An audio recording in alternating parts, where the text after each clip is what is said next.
Every guy is born with this.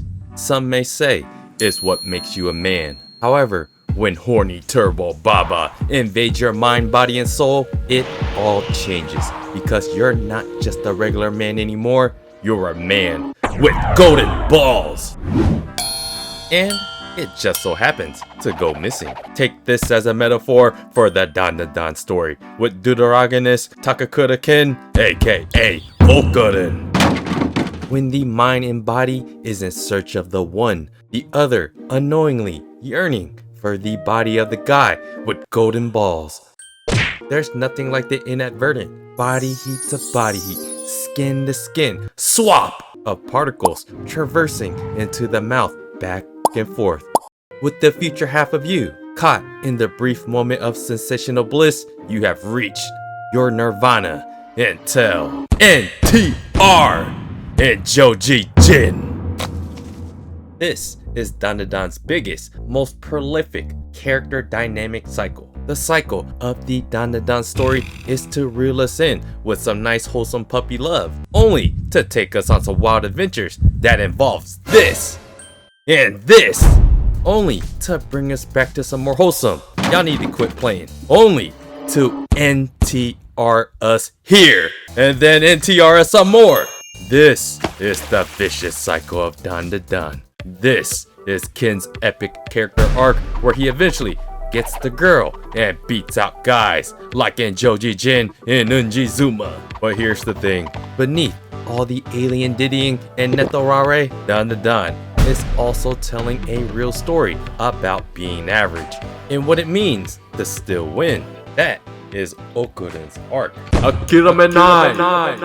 By the laws of average, there are more people average and below average than everything above average. So that makes Ken the quintessential underdog. Why do we cheer for underdogs? Whether it's our own projection or one of mere novelty of seeing an average guy win against guys in the top 10%. One thing is clear, guys like Okarun don't get the girl. That is ultimately the answer most of us come to, and that is why we cheer for Ken. So anything deemed awkward, different, and that makes him stand out, we cheer for these non-traditional traits because it's the combination of these traits that make you, that we must all embrace. Not that kind. I meant like embracing these shonen traits that involve being into the occult. Takakura-ken is the weirdo kid that gets bullied at every school across the world. I'm sorry, make that across the cosmos. And let me warn you guys just a bit, there will be some light spoilers involving Jiji and Unji. So if you don't want to be spoiled at all, go check out my free run videos instead. The biggest perceived romantic threats that the story keeps pulling out the NTR stops is indeed Unji and Jiji. Two well-liked, well-respected characters that can carry the shonen protagonist MC tag themselves within their own story arcs. We all know that Okarun and Momo are destined for each other, as they are who they truly like at the bottom of their hearts. However, Yukinobu Tats loves playing in the world of romantic insecurities. Some may find it valid, some may not. I mean, how can you not feel naturally insecure when your boy is with your future girl, cuddled up like that? That is the emotional wavelength that DanDaDan loves to play with on a character dynamics level. In between, we get all the fun, wild, and wacky stories of the premise of the entire story, fighting supernatural beings and creatures of the alien and spiritual descent, trying to swallow you, putting face in old grandma titties, getting alien probed, getting violated in some way while you feel an underlying disappointment of jealousy. Either way, somebody is getting assaulted. Physically and emotionally, this is the heartbeat of the DanDaDan story at its core. It's the characters going on any kind of wild adventures, but it all keeps itself grounded with the characters and how they feel for one another. As the story progresses in the manga, in the new season of DanDaDan introduces some more characters, some continue to bring this jealousy aspect, like Vamola. Some bring other aspects not necessarily romance related, and some Sakata Kenta actually brings to the table of what it would look like for most guys that are in Ken's situation. Beyond playing comedic relief, Kenta is the below average guy that, being just confident, still won't take him to the promised land of clapping cheeks. I'm basically saying that this guy Kenta is the real character that brings the reality of a below average dude that wants the hot chick, but clearly ain't gonna get it. Yet, maybe? Ganbatte Kenta. One of DanDaDan's best aspects is the amount of characters that you end up liking and respecting, even when you don't initially do. At times throughout the story, I really ask myself how much different Ken actually is compared to Jiji and Eunji. The two characters, especially Jiji, the story loves to push your romantic buttons with. With this NTR-like bait and switch, you have a guy that Momo used to like, and you have a guy that Momo spent an entire adventure with in an isekai that Eunji may have received mixed signals over, that might just end up hitting us up with some more NTR. Even though we know Okarun and Momo only love each other, that doesn't mean you won't feel insecure, especially when a third-party presence wants what you want. It's like one of those situations where your girl is more worried about another guy and rushes over to his aid over you. Like I said, Yuki Nobutatsu loves to toy with NTRing the viewer.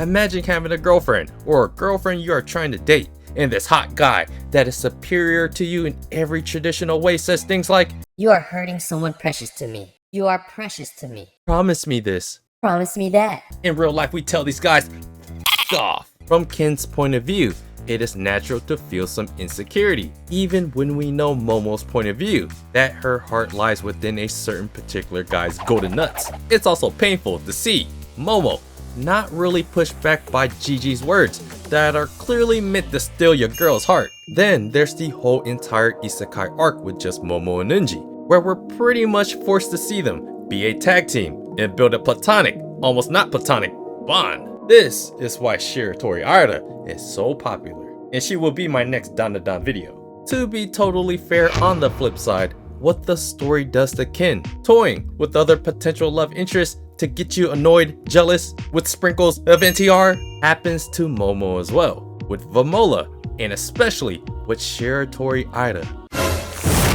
The story takes turns during each arc, tag teaming Okarun with Aira and Momo with Jiji, all in the attempt to make everyone strip naked and fight to the death. However, the focus of this video is on the Okarun side. The biggest point I want to make is that Okarun is seemingly inferior in many ways, at least on a physical basis. Even on a mental level, Eunji and Jiji have great good guy characteristics, and to top it off with some more glaze, they are already more complete as shonen characters, meaning they are already courageous and are the types of people that people rally around. They are in many ways an ideal partner. Eunji is a gang leader that looks out for the troubled youth. He's a true leader that many follow. Like a lot of people follow. He's legitimately a top 10% type of guy that gets the hot girl.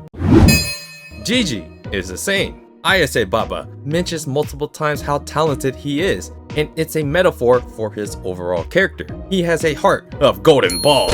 Instead of trying to get rid of the evil eye, he wants to save it. They are quintessential shonen. And here we have Okarun early on, struggling to rise to the challenge, with Momo even screaming at him. To be fair to Okarun, he becomes way more up to the task to do anything to help and save people.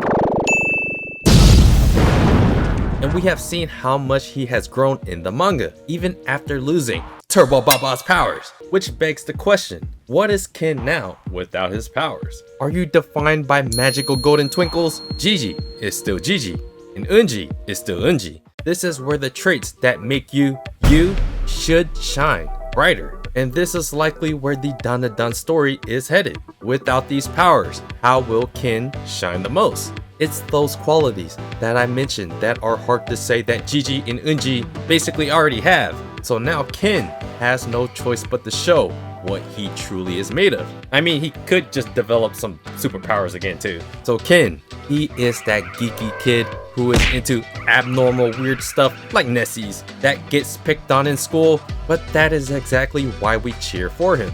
As honestly, getting bullied creates villains, but this one created Horny Turbo Baba. He doesn't typically get the girl. Characters like Jiji and Eunji do. These guys are reliable, upstanding people with little to no flaws, besides plot purposes. They are both tall, objectively more attractive, and worst of all for guys like Ken, they are just as empathetic and caring, like Ken. And with smoother words, Jiji is literally stronger, at least spiritually. Ken might have just gotten a physical boost though, and so that is a specific element about Ken for plot purposes to see how useful he can really be. So how can a geeky, nerdy, shorter kid that doesn't really stand out much from guys like Zuma and Jin, how can he compete with them or her, who is taller, more talented, funny, and even into weird occult stuff like Okarun? Like Eunji brings that gangster leader, Tokyo Revenger character vibe, who has a tragic backstory and runs a gang, but with good morals and high character.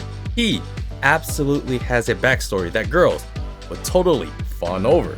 So, knowing all of this about these other characters, the point of the whole story is to just show that no matter how awesome these other guys are, and maybe Okarun is the guy that Momo likes, and that is Ken, slowly building his insecurity into security as Yukinobu Tats continues to NTR us again and again throughout the story.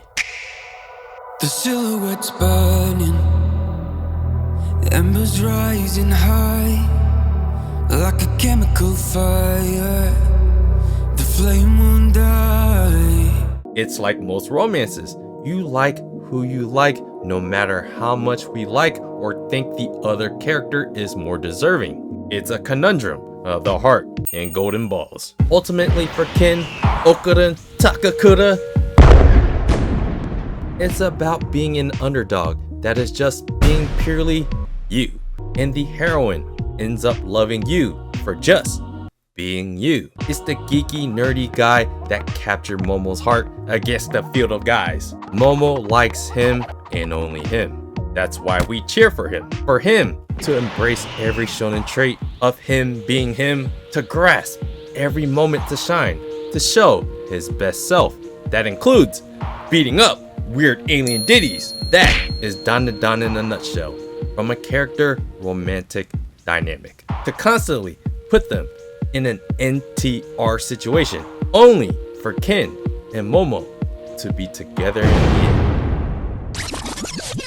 I would love to know what you guys really think about the DanDaDan story from Okarun's perspective, about him being this underdog, about all the NTR as well. So yeah guys, do me a favor, hit the like button if you're pro Okarun and Momo ship, and subscribe to the channel if you guys haven't already. Check out my blog at otakusen.com, and I appreciate you guys watching, and I'll see you guys on the next video.